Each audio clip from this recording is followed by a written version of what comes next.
애플이 한국 이용자 4천만 명의 개인정보를 중국 알리페이에 무단으로 넘긴 혐의를 받고 있는 가운데 애플 대리인은 정확히 모르겠다는 답변만 일관하며 책임을 회피하고 있다는 기사 먼저 보겠습니다.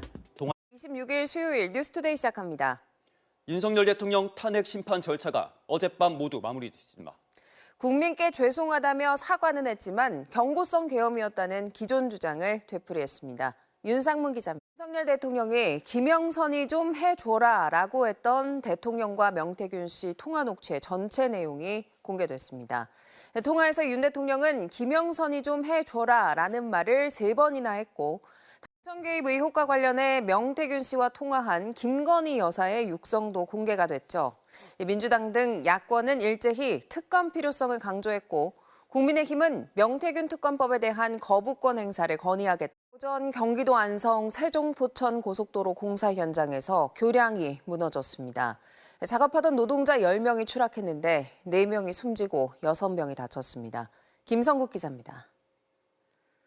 경제 상황에 대한 소비자 신뢰도가 큰 폭으로 하락한 것으로 나타났습니다. 트럼프 대통령의 관세 정책과 인플레이션 우려가 겹치면서 미국 증시도 하락세를 보이고 있습니다. 뉴욕에서 나세용 특파원입니다. 최종 확정됐습니다. 의혹이 불거진 지 3년 만입니다. 이혜성 기자입니다.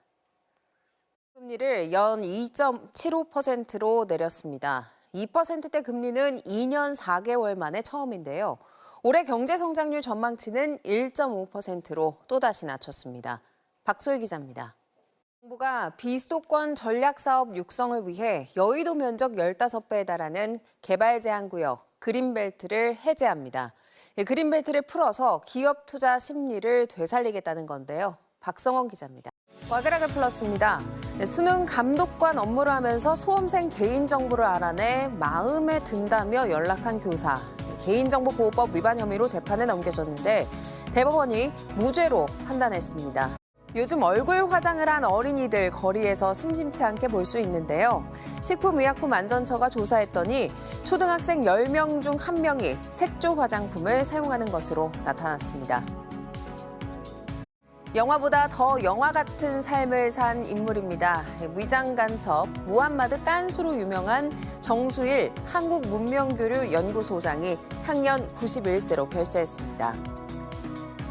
조금 전 방송 상태가 고르지 못했던 점 양해 말씀드립니다. 이번에는 신영증권 연결해서 밤사이 뉴욕 증시 소식 들어보겠습니다. 안혜은 캐스터 전해주시죠. 수요일 뉴스투데이 여기서 마치겠습니다. 시청해주신 여러분 고맙습니다.